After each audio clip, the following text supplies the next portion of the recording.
Welcome back, everybody. Good morning, because it is morning this time. I wanted to show you guys something that, well, it's something that I think is pretty much everybody's favorite, but it's something that historically I think most of us don't really think about doing at home. And that would be the absolute culinary godsend that is donuts. Today's donuts, specifically, are going to be made with ricotta cheese, and it is one of the easiest ways to make a super tender, very flavorful, and very light donut at home. So let's go through the ingredients that we have right here. We'll mix them together. This one's going to be really quick, actually. We'll get some cooking and we'll get to enjoying them very quickly. So, in front of me, all of the ingredients that we're going to need for today, and I'm just going to walk through them. So, starting with kind of the big ones here, we have flour, specifically cake flour. Cake flour is lower in gluten, much more tender, and that's good for making, as the name implies, cake, and this is basically a cake donut. Powdered sugar. This is going to be the sugar that we use to make the icing with. We'll also use regular granulated sugar as well when we're actually making the donut batter itself. Salt, ricotta cheese. This is Galbani brand. There are a couple different brands that are good. This is really one that you'll have to taste them because there's loads of different ones across the country depending on where you are. I think this brand is pretty good. And more specifically, this is a whole milk ricotta cheese. The part skim ones just won't work right for this recipe. Salted butter, some eggs, some vanilla extract, baking powder, and an orange. So let's take all this stuff away, start measuring ingredients, and get to work.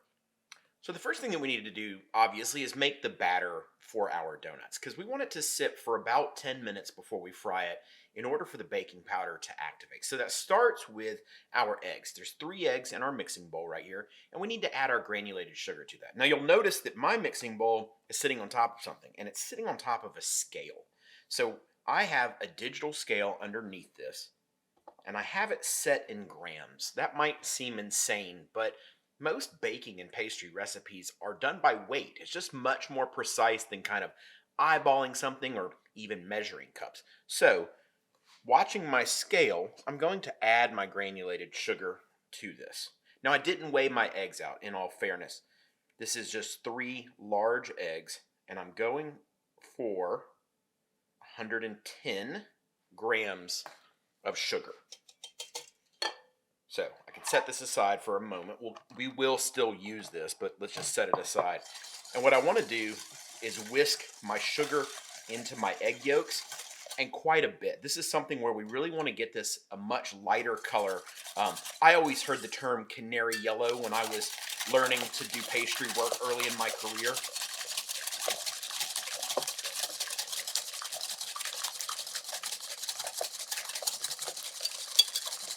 And the whisking is not only going to increase the air in this, there's going to be bubbles built into it, which will make this lighter, but it's also going to dissolve this sugar so that it blends into the batter much more evenly.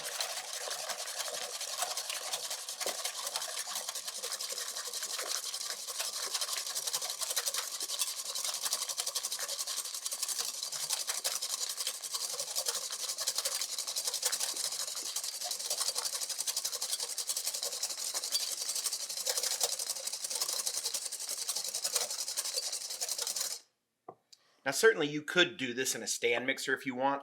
I just don't really think it's worth the effort of getting the mixer out and getting it set up. I think a whisk and a bowl is fine to do this, but that's up to you. You could also use the little hand beaters. I just don't happen to have any of those. So, this is getting us to the color that we're looking for right here. I'm going to slide this back and tilt it just so you guys can see. This is that color now. It's very light yellow. Lots of air bubbles in it. That's exactly what we're looking for. So let's leave the whisk in while we grab our orange. Or in this case, a tangerine. This is one of those like sumo oranges. They're my wife's favorite. We always have them during this time of the year at the house. So rather than going and buying a navel orange, I'm going to use these because I find that the zest on this is close enough. The primary flavor inside the donuts is orange, and then the glaze is vanilla. So what we're ending up with here is kind of a creamsicle flavor, which is one of my favorite combos. I will say, this is completely customizable. If you want like a spice donut, 100% possible, and this is where we would begin adding those spices. For me, I like the citrus flavor with the ricotta. I think it I don't know, I just think that it ends up having a better end flavor profile. And I'm zesting, by the way, call it half of this orange into here. I'm going to leave a little bit, and you'll see why in a few minutes here. So, and I'm using my microplaner, as you guys can see. This is like a must-have in the kitchen, in my opinion, because those nice little teeny tiny strands that come off of this just mix in so much better. So I'm adding my orange zest to this, and I'm just going to give it another whisk for a second here, because as I agitate this, I'm breaking up those little pieces of zest, and the oil, which is the flavor of it, is kind of emulsifying into this better. We just end up with a more even, concentrated orange flavor here. So, all right, that's my eggs. Now let's bring our scale back into play here for a moment, because I need to add my ricotta cheese. All right, so have it on here, tare so that it's 0. Let's grab our ricotta. Now, I stress that this should be whole milk ricotta, and the reality for that is that we need that extra fat in here. I've done this with part skim. I've done it with a lot of different things, actually, and it just doesn't seem to come out right. It's not as much the flavor as it is the end texture and richness of it. So, by the way, I am shooting for 225 grams of ricotta.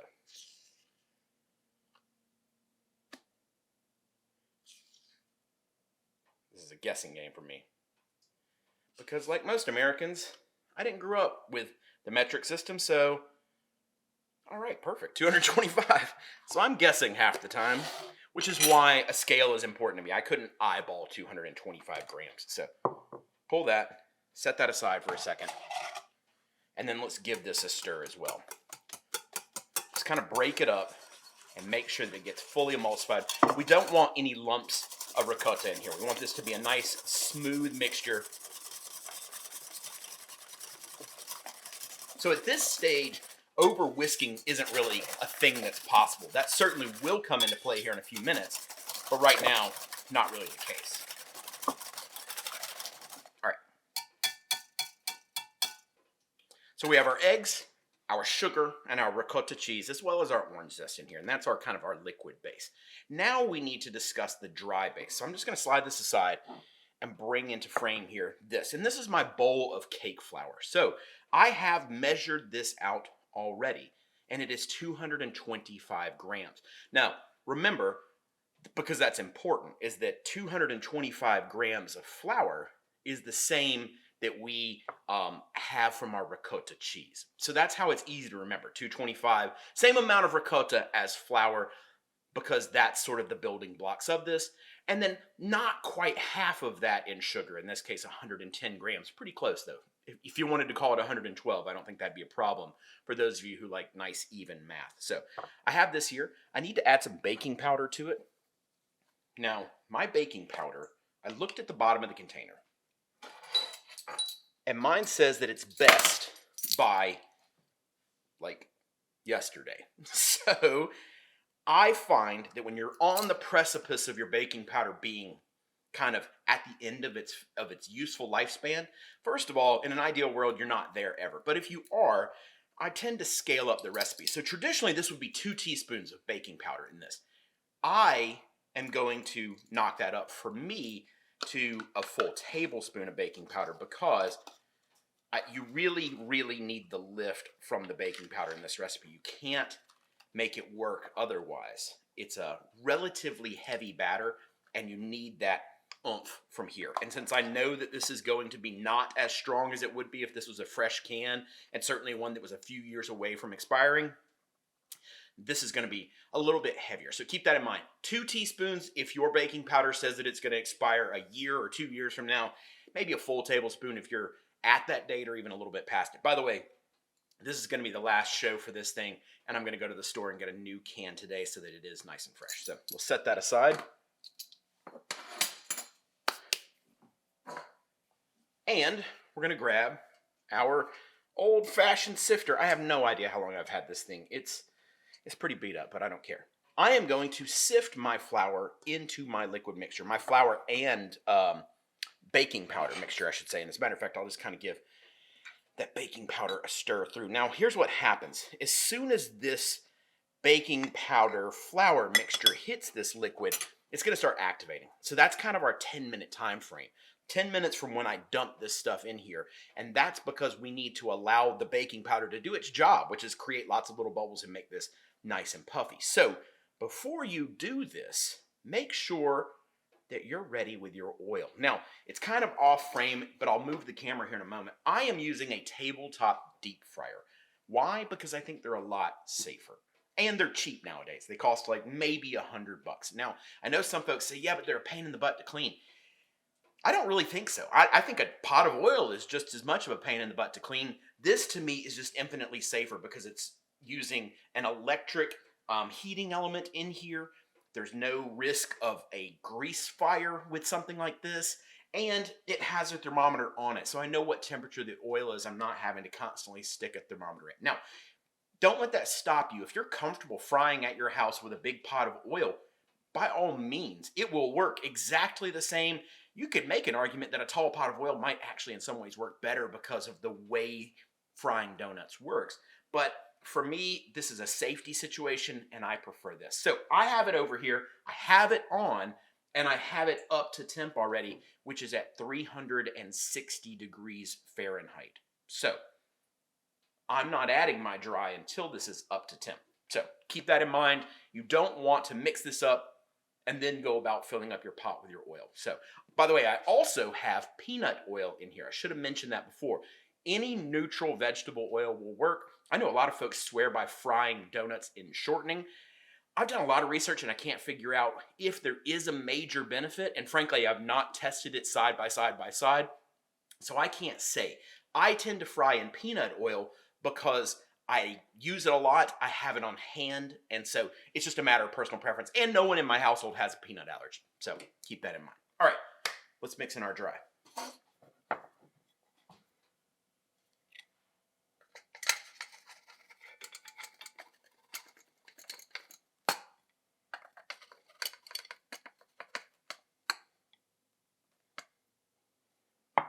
Not the perfect pour by any stretch of the imagination.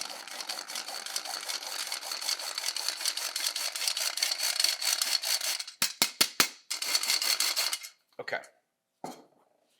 Now, I'm going to continue to use my whisk because it's already dirty, but I am not whisking this any longer. I am now very gently mixing all of this together, almost like I'm folding it, meaning that I'm picking this up and literally folding it over. Keep that in mind because you absolutely can over mix it at this point. And if that makes you uncomfortable to use the whisk for this, and that's okay if it does, then let's grab a rubber spatula and we can use that instead. This might be the better sort of safety mechanism for you. I'm comfortable using the whisk the whole time only because I've made this loads and loads of times, but I understand folks who are not. So do whatever you're comfortable with. Just remember that once we add that flour and baking powder, we very much can overmix it at that point. And so we are stirring this together. We're trying to not have any dry ingredients lingering around the outside, though easier said than done to get that perfect. Make sure you get all the way down to the bottom where it tends to be a little bit wetter and mix everything together here. So this is now my finished batter. Finished with the exception of resting. So it's nice and thick. It looks like cake batter, exactly what you would anticipate it to look like. We're going to set this aside and we're going to wait out the rest of that 10 minutes. And we'll know when it's ready, by the way, because we'll start seeing bubbles in the surface of this. So let's set it aside. I'm going to move the camera over here so you guys can see this fryer a little bit better. And we'll come back in just a second. Okay, guys, my batter is ready. It's right here in my bowl. I'm using a nice little small scoop because it makes my life a lot easier. But you could absolutely use a couple of spoons as well. So we'll dip it into our batter and then right into our fryer.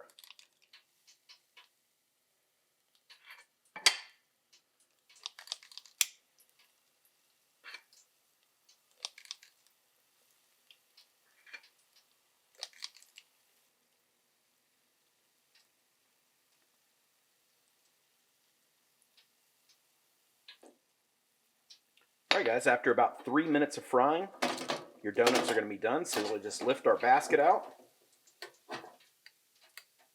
and toss them over here on some paper towels to let them cool down.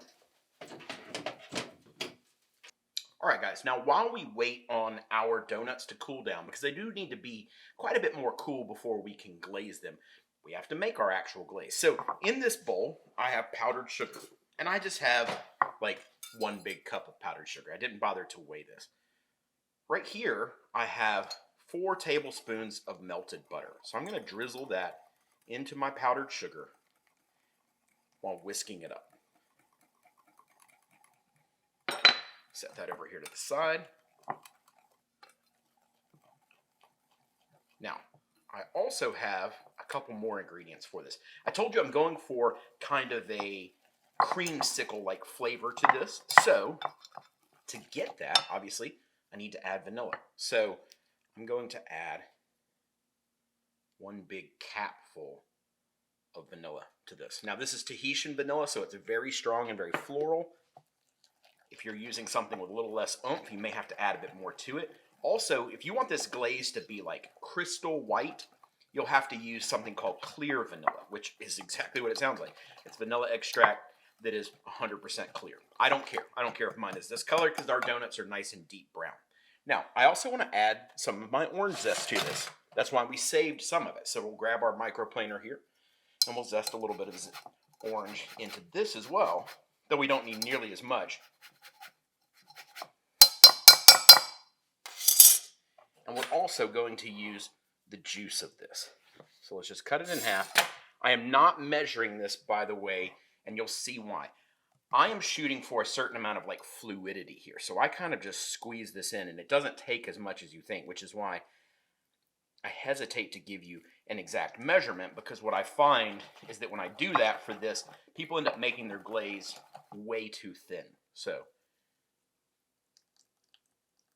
I think it's easier to judge by the end consistency than anything else.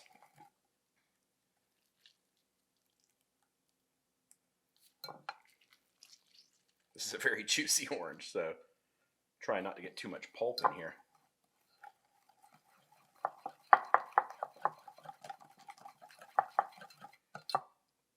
It's almost there. Just a little bit more liquid. Now, you can also use a little bit of milk in this as well, which will make it creamier. I find that the butter does a plenty good enough job of that, but if that's something that you want to do, if you have milk at home, that works great. Buttermilk also works really, really well in a glaze and gives you a little bit more acidity and tanginess, which I think is really nice. So, there we have it.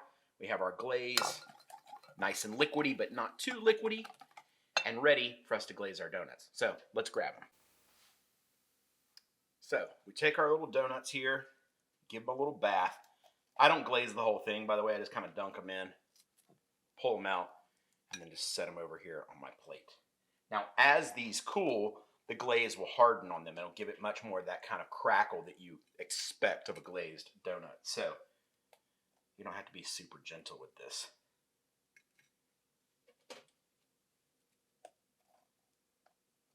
Now, by the way, if you don't want to do the glaze, you have a myriad of options here. Obviously, the classic, the cinnamon sugar or the powdered sugar, delicious. Absolutely nothing wrong with that whatsoever.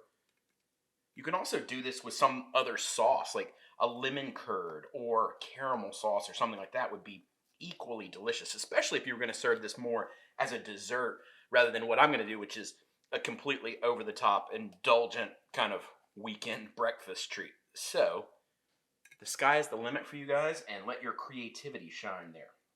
Let's do a couple more here.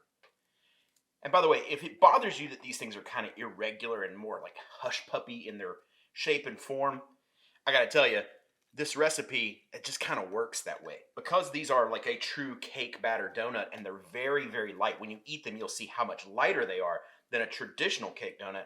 They kind of just have an abstract shape to them. So, if you want something that's more in line with a traditional round donut, we'll make a different video later on for a yeasted donut, and I'll show you how to do that. It's a lot more complicated in all fairness, but delicious nevertheless. So, one final donut on our plate right here.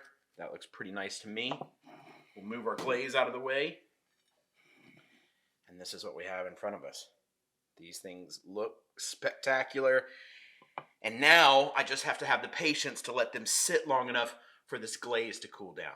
So guys, I hope you enjoyed today's video. I hope you could see that something like this, as indulgent and sweet and over the top as it is really not very challenging. This would be perfect for an Easter or a Mother's Day brunch, or just a leisurely Saturday when you want to hang out and have a cup of coffee. So come back again.